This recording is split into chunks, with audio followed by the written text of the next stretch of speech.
super excited to be here with everyone. Thank you so much for attending this session. I'm thankful to be here with you all. I am actually residing in Tampa, Florida area, Tampa Bay.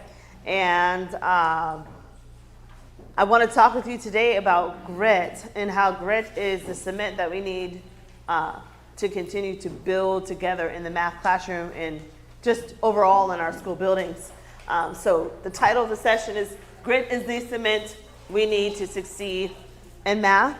I know you heard a little bit earlier, I'm honored that I was a TEDx speaker. I was able to get on the TED stage and talk a little bit about grit to the world.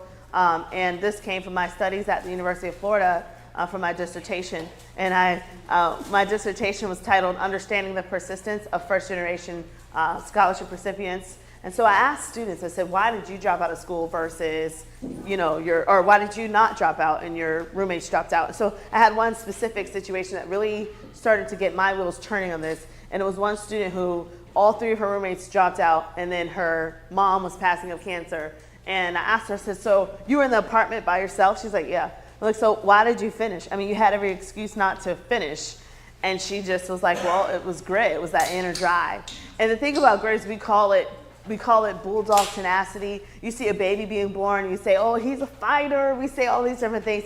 But all of those terms are really coined for the professional term called grit. So I'm going to dive into that a little bit. And I know you're like, okay, tell me a little bit more about yourself. So I will do that for you. I was a Gators 40 under 40 honoree in 2022. I had the honor of writing math textbooks for Big Ideas Learning and National Geographic Learning and Cengage Learning, grades K-12. And then I was snatched up by Savvis Learning and Pearson.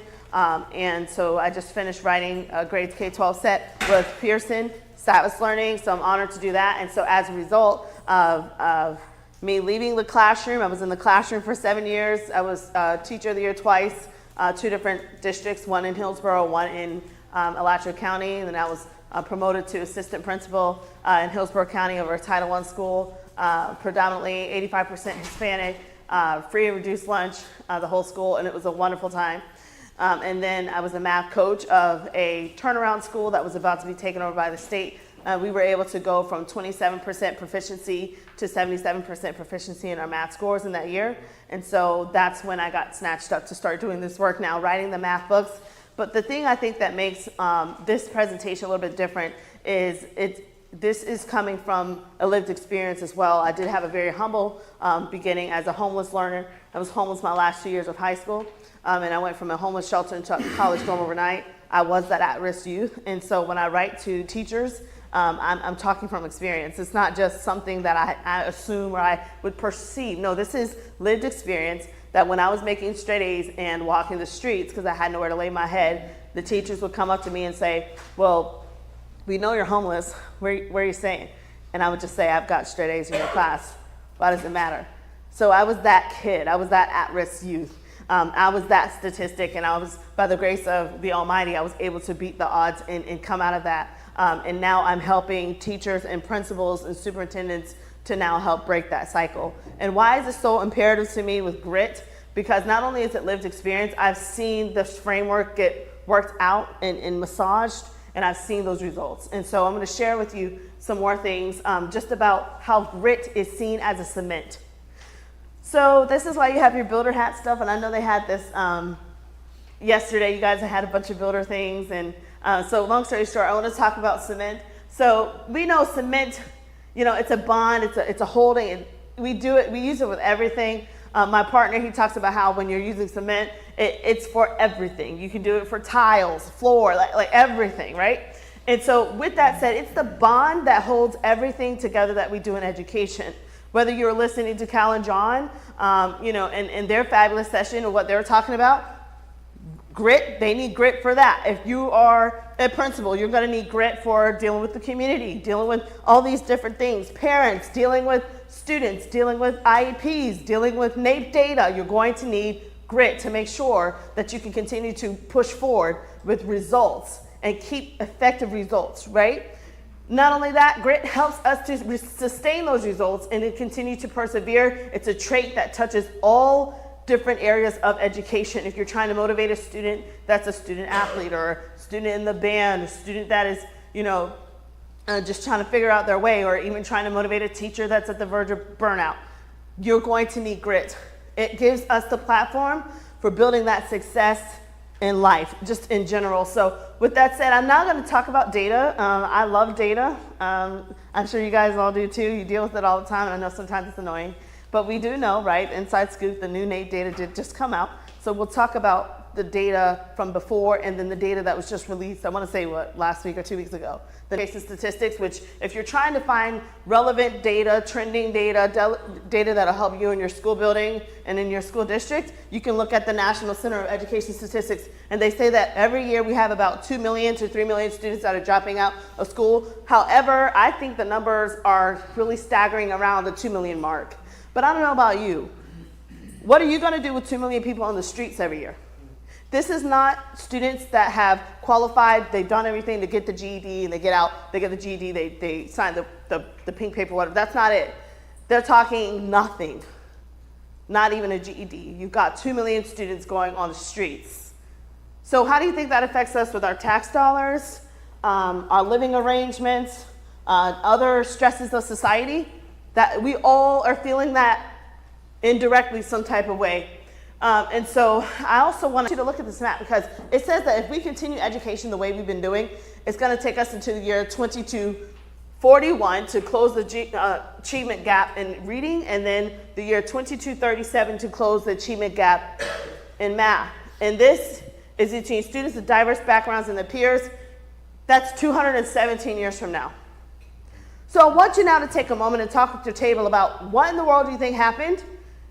And then we're going to continue moving forward with future data, 2024 data, that's going to bring us up to speed with where we are from that 217 mark. So take it as our expertise to help bridge the gap in the areas we are. Yes, start locally. I also say you need to definitely focus on building grit and staying focused on your goals. There has to be an emphasis on goal setting like never before. A data wall, do it by grade level, and then look at who is lower quartile, who is your tier 1, tier 2, tier 3, what interventions do you already have established, and if you don't have any, then what can you put in place? Do you have to do MTSS RTI? Do you have to look at a PBIS school-wide system for the students that might have EBDs or different things going on? What do you have to do to take advantage of your particular situation? So that's where I would say to start. And then I would say definitely getting with stakeholders in the community, philanthropists that want to contribute, that can donate, so that you can get those extra resources, those extra bodies on campus, whether it's an extra instructional support staff, or if it's an extra after-school tutoring program, which we know that we're going to have to start thinking like that, right? We're going to have to be forward-thinking to try to get more philanthropists in place to keep some of those programs aligned so that you can continue to bridge the gap. So thank you guys for sharing out. So now I'm going to talk about the NAEP data of 2022, because that was the NAEP data of 2019. So unfortunately, guys, in all three of those categories, elementary school, middle school, and high school, we did not see gains. There was not proficiency in all of our 50 NIFU United States. So for instance, here, fourth grade, it showed us that out of all 50 NIFU United States, we had 43 states that had a decrease in proficiency. 0 states had an increase in proficiency. And this was from the NAEP data. So this was 2022. So 43 of the 50 NIFU United States, what is going on? There was a decrease. Keep it going. 22 out of 26 urban school districts in 8th grade math categories had a decrease, and again, unfortunately, 0% increased proficiency. We spend millions of dollars on this curriculum, on access, on supports, on grants, on different opportunities to bridge this gap. Why are we getting these numbers, right? There's a disconnect, and I'm just going to keep it real. I want to continue to transition and talk now about NAEP data 2024. This just came out. This was just released for all of us. So my first time presenting it, because it's brand new. I showed you and what has happened since with your 4th grade and your 8th grade. They only take 4th and 8th grade. And so look here, and certain schools are chosen for NAEP. I was in California and they were asking, like, which schools get NAEP? It's not every school. but it is an actual test and it's nationwide, and so you don't know if they're going to creep up on your school or a school down the street, but they do this and it is a fair instrument. So here, this is excellent that it's 24 points up for your 4th grade math from 1990. But remember the scores I showed you in 2019, it dropped 3 points, but then it went up 2, so that's good. We're making progress, right? We're going up, okay? And so then it's showing you here, you have this line here is representing your 90th percentile, then the square, the circle, and then the rhombus and the little cross, whatever. And so you're seeing here all of these different, so this is the 10th percentile, and then, so there's so much you can look at this. You know, you could look at the gap, 90% versus 10 percentile. How many points, right, between each? There's so much here that you can share with your teachers. I would highly recommend, feel free to steal this. This is the national report card. It's brand new, just got released. So you can show this at a faculty meeting, at a PLC, at a professional development workshop, whatever you want to do on your campus, to let teachers know this is what's going on in our nation, and then have a side data set of what's going on in the district and what's going on in your school. Does that make sense? So this is what's going on with the data, with the nation, but this is where we are in our district and in our school, and this is how it's all aligned. This is how you're contributing to these numbers, right?